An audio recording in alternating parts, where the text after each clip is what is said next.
Antiderivatives. So you're going to start really learning this idea of antiderivatives. So our objective is you're going to apply rules for definite integrals and find the average value of a function over a closed interval using derivatives and antiderivatives. So a couple of rules, just like derivatives have rules, the integrals have rules. So the first one is the order of integration. This is a definition. If I have the integral of b to a f of x dx and I want to change my limits of integration, anyways the order, then I just throw a minus sign in front. So basically this one's telling you that if when you go through the problems and do the math, if you put them in the wrong order, you'll get a sign error. That's all it's telling you. So, but I can give you an example because you guys already know how to find the integral, how to do the integral of a constant. So I'm going to say that f of x is 5.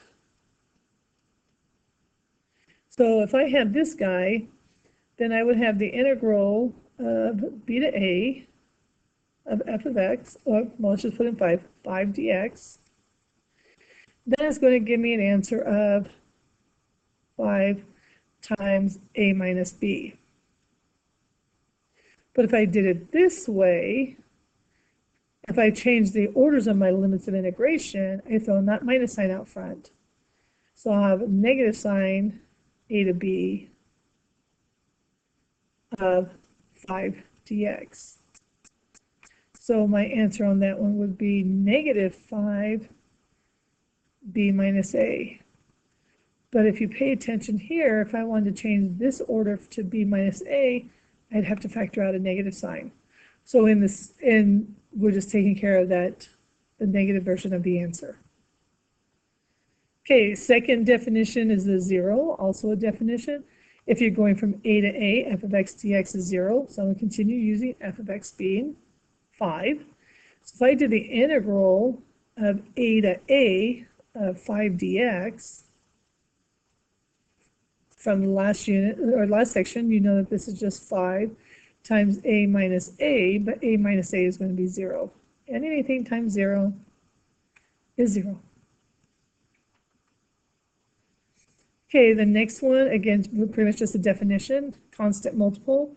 If you have the integral of a to b, k of fx dx, you can pull that constant out. And it'd just be, now in this case, if I was using a constant, then it would be, you would be pulling the value out, per se. But let's say I have from the integral of a to b of 2 times 5 dx. Well, you know how to do a constant, so you guys could have just done 10 and done the constant thing. Keep that one in mind. But what if I decide to pull the 2 out and then do a to b of 5 dx? And my answer in the end would be 2 times 5 times b minus a. But I could have done that here as 10. So of course you know that this is not going to be a constant in there, but you guys only know how to do the antiderivatives on a constant so far. So I have to show you with 2 constants. But in the end, you know that I could have just multiplied 2 times 5 and gotten that value. This one, just don't confuse with number 1. Well, don't confuse with number 1. We're talking about if the constant is negative, you just pull them out. Okay, so this would be if I had a to b of negative 5 dx. I could simply just rewrite it with the negative out front of a to b of 5 dx.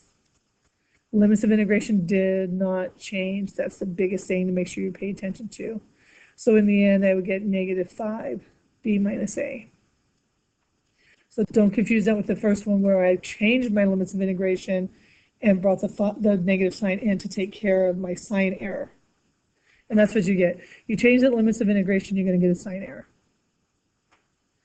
Okay, sum and difference, not so much to do problems on this one, but what they're saying is that if you have 2 things being added up, you can separate them and do one and then do the other and then bring them back. Just like derivatives, you can do each little piece individually and then come back and give the answers. So in derivatives, that would be like having the sine of x plus natural log of x. You can pull them apart, do the two separate derivatives, and bring them back together. In all reality, you do that.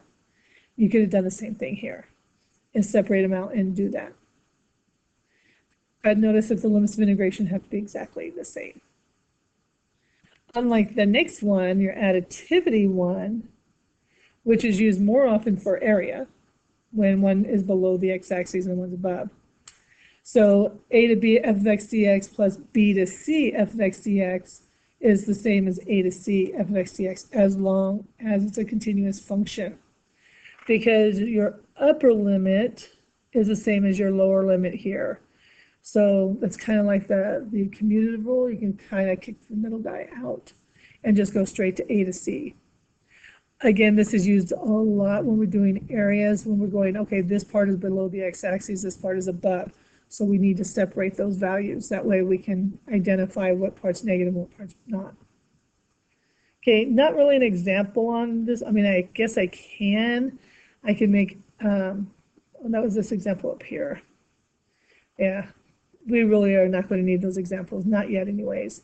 That's including with this one here, but I like to use this one using sine of x from 0 to pi, because sine is positive through that whole bit.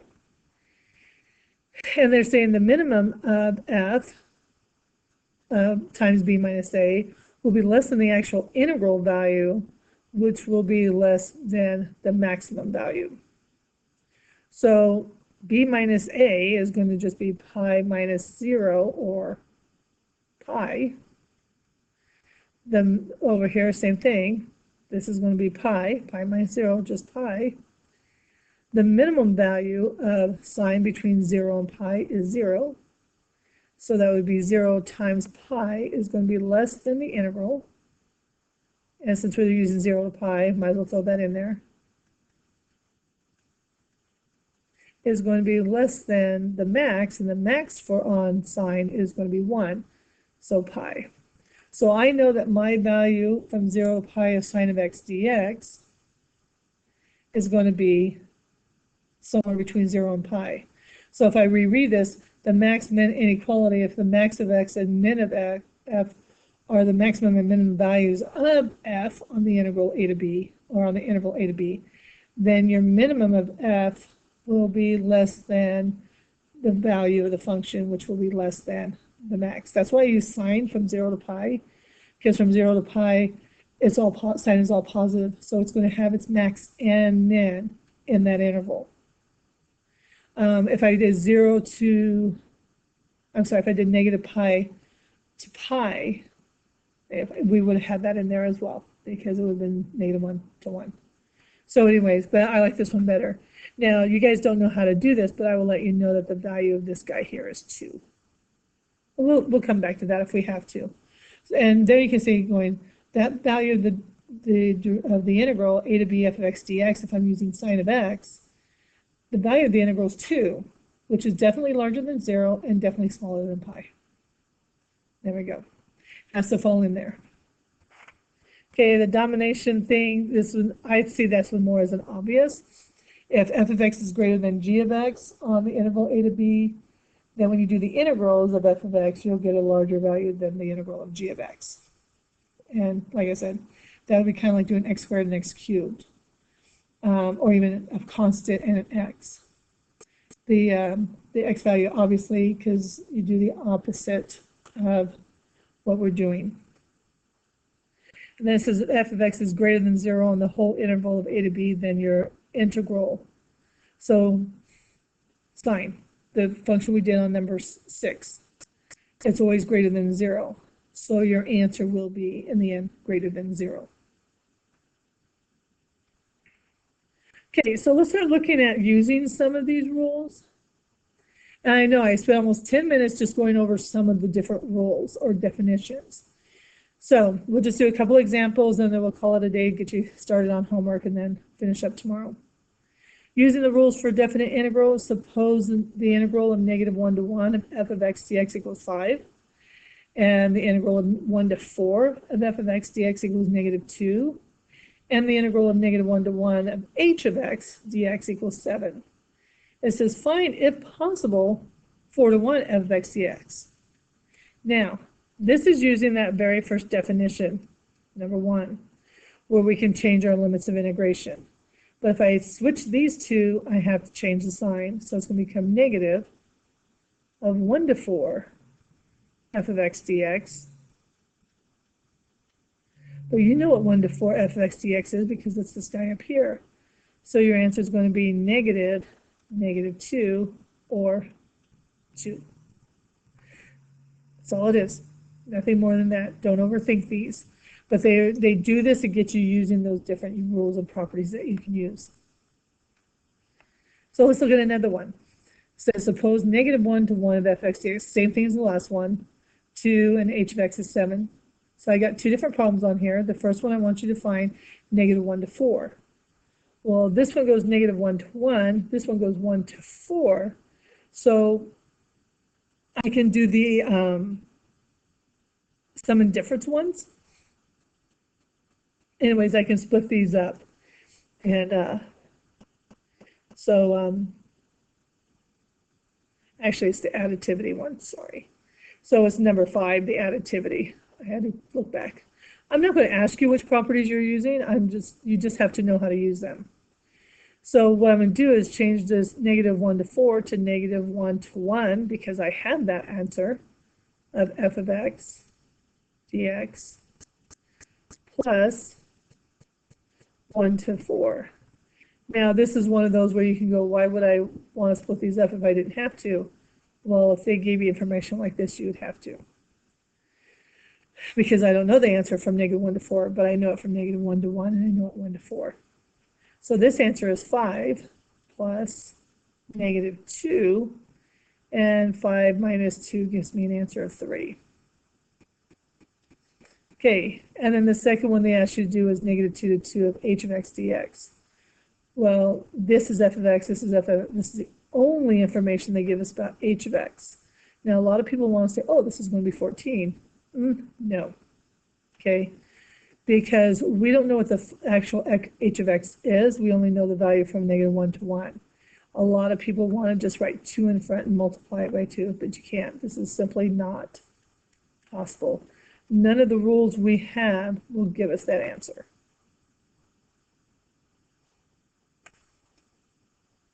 Okay, so 12, 13 minutes, gone through about 2 pages of the notes. Yeah, because we can do the other one probably in about 15 minutes as well. So we're going to cut this one off here and give it a try on some of these problems, and good luck.